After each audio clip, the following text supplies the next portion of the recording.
Warren, how do you explain the slow start? I don't know. That was probably just. I think the slow start was probably brought on ourselves by the fact that we conceded, some penalties, and that gave them the momentum to get into our 22. Probably didn't have a good enough exit to start the game, and then we're 14 points down under the pump, and that was, for me, I think the penalty count that first period, like 7-1 or something like that, was, definitely gave them the momentum to get the start they had and put us under quite a bit of pressure. Did you get the reaction you wanted from whatever you said at half time? I thought the second half was a huge improvement, and we spoke about our line speed in terms of coming harder and putting them under pressure, and I thought that definitely improved. The discipline and some soft penalties and entries into our half. And for me, probably the game is, when I look back, is that we created a number of chances in that game and just weren't clinical enough to finish them. And the number of entries of both teams into the opposition 22 was about the same, and they've come away winning like they did. So that's a big work on for us. But I took, there's a lot of positives out of that performance. Apart from the scoreboard, I felt in that first half there's, a couple of times we could have got over the line, and we've had an intercept of 7 points against us as well. So potentially it could have been a lot closer if it was 20-10 or 20-3 at half time, and we scored 20-10. It's a different game. Even I felt that in the second half when we were putting Ireland under some pressure, when it was 27-10, if we'd scored then 27-17, it could be an interesting last 20 minutes. But they're a very good side, number one side in the world, and they showed that this afternoon. Were the problem areas ones that you can work on enough in the time available to you before the next match today? Oh, I think so. I think that that we'll continue to work on that and ask the players to have a look at themselves and be pretty hard, because there was some, definitely some good moments, and we made some nice breaks in that, and I thought we had some really good momentum in the 22 and just didn't come away with those points. So that'll be work-ons for us to do, and then we probably forced one or two passes.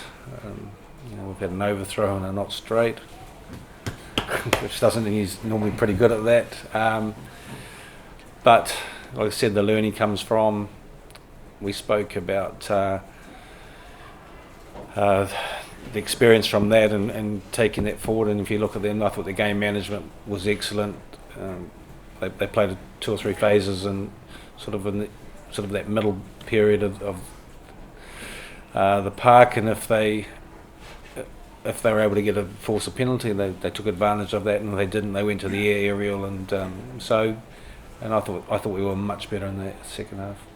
In terms of selection now for Scotland, are you more inclined to make changes than maybe you were at the start of the afternoon, or were you thinking of making changes anyway? I think we've always said that we wanted to look at some players in the squad, and there was an opportunity for those players to go out there and perform this afternoon. Alan Wynne had failed an HIA, so he won't be available for the next game. So that's one that we did. And Tom Francis came off with a very tight calf, so he's going to get scanned on Monday. So yeah, but we will potentially look at what players might get an opportunity for next week. And Ken, in terms of the captaincy, it must have been a difficult one to enjoy. How did you go through the afternoon, do you think? Yeah, it was tough. I think we didn't deliver on what we spoke about. They didn't do anything that really surprised us. They played on top of us, and we couldn't, with our discipline, gave them entries, and that's where they're very good. And I think, I'm proud of the boys. I think we stuck at it. Boys left everything out on the field. There's plenty of experience out there, and I thought we took some good decisions, some brave decisions, and just lacked a bit of accuracy. You know, myself included, with what Gas said. You know, at line-out time, you know, first failed to turn the ball over and put ourselves under pressure, and you know that's the ball game. That's probably the difference between us at the moment and a team like Ireland, who are #1 in the world. They're just accurate, clinical, and get the job done. I think we created enough, but lacked that accuracy. But I think from the effort that we asked from the players for 80 minutes, we delivered that. I can't question that at all. And it's that small detail and that little bit of accuracy and discipline that let us down. Warren, if you're going to look at positives, was Joe Hawkins well? We were very complimentary about him in the week. Yeah, I think so. I think there's a lot of good things about him, and nice footwork and stuff. But there's moments in the game that he wasn't the only one where, you know, he's made a lovely break and then he's passed inside and we've turned it over straight away. And so he, you know, I think he'll learn from those sorts of things. But he's got some nice touches definitely with his footwork and things and timing and. Yeah, and I thought Rio Dyer showed a lot of stuff as well, and yeah, things that we'd worked on, and Liam Williams, apart from the yellow card, showed some nice touches too. So yeah, I thought, like I said to you, at the end of the game, I kind of like my head went. You know, I'm not that disappointed with our performance. I just think there's a huge amount of upside in us, and in the past we've been able to work hard and fix things, and like I said, that's them at their best today, and if we can, like I said, be a little bit more clinical and look, start better and focus on our discipline, which is, you know, I think it was about 16 penalties. To me, that's just not good enough. You know, we've got to get that down to under 10 for international rugby. When you come at half time and it's 9-2 or something, you're under the pump. So we'll work on that and focus on that, and again, just some decision making things going forward. When you talk about upside, obviously you only had very minimal time together. Do you expect to see significant improvement the longer that you are together? Yeah, I think so. I think we'll get just, you know, let's keep working hard as a group, and you know, the international rugby and the players, when you've been away for a while, you come back into it and you just realise there's a massive step up from club rugby. So and you know, a lot of our players that have been around have been sort of in that same position that Ireland are at the moment, where you're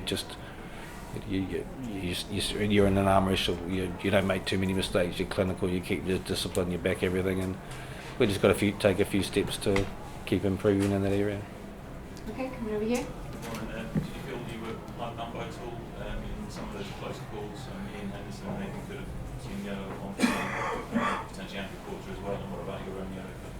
Yeah, I thought that was sort of, you know, I'm not sure there was a need for Andrew Porter to do that, and you know, he's clearly going to be scoring the try, and so. I thought the tackle on George North, we tackled off the ball. Potentially, if it was me, that's to me a yellow card, because you're in a good attacking position and you don't have a chance for him to come and clear out a ball. But yeah, I'm not sure. I mean, there's a lot worse. They weren't massive incidents to me. I mean, I'm comfortable with the referee and the TMO making those decisions, because I think there's been times with yellow cards that we've been probably too conservative and they're just given away too freely. And Ian's gone up there. You know, you could argue that he could have potentially got his out of the way, got his body out of the way, and Porter's just, you know, if I was a coach, I'd be giving him a kick up the backside and saying, yeah, just, you know, he's made a great tackle on the line to hold it to Jack Morgan, but you know, he just probably needs a reminder that in a big game that those things, and that's what potentially is a yellow card, and we get the same with Liam Williams with, you know, 10 minutes, which puts us under pressure as well. But yeah, I'm comfortable with the refereeing decisions on those. Steph? Any of the injury concerns, Warren, on top of Ireland? Just I spoke about Tom Francis with a tight calf. That's all there is at the moment. Yeah. Was the breakdown frustrating you as well? You know, there were a couple of times where you seemed to be over the ball, but you weren't getting rewarded, particularly when Tommy Redford came on in the second half. Yeah, there was a couple of times of that, and I thought Adam Beard was, and I think Justin Tipperick, where they looked like to me they were counter rucking, and he said you've got your hand on the ground or you put stuff. So yeah, they were quite tough calls, particularly for us. So we probably just get a bit of clarity on those for after we do the review. But were you really impressed with Redford when he came on? He seemed to make quite a big impact, I thought. Who's that? Tommy. Redford. Yeah. I thought he was. As a sort of player that suited for him to come on and be competing hard at the breakdown, particularly the way they were playing sort of the left and right pods and stuff, and trying to keep the ball. You need a pressure on the ball to look at turnovers. They're good at the breakdown, the Irish team, and they want to create that very quick ball and get forward momentum, and that's when they're dangerous. And if you get players are winning collisions and able to stop that can stop. Can frustrate them also.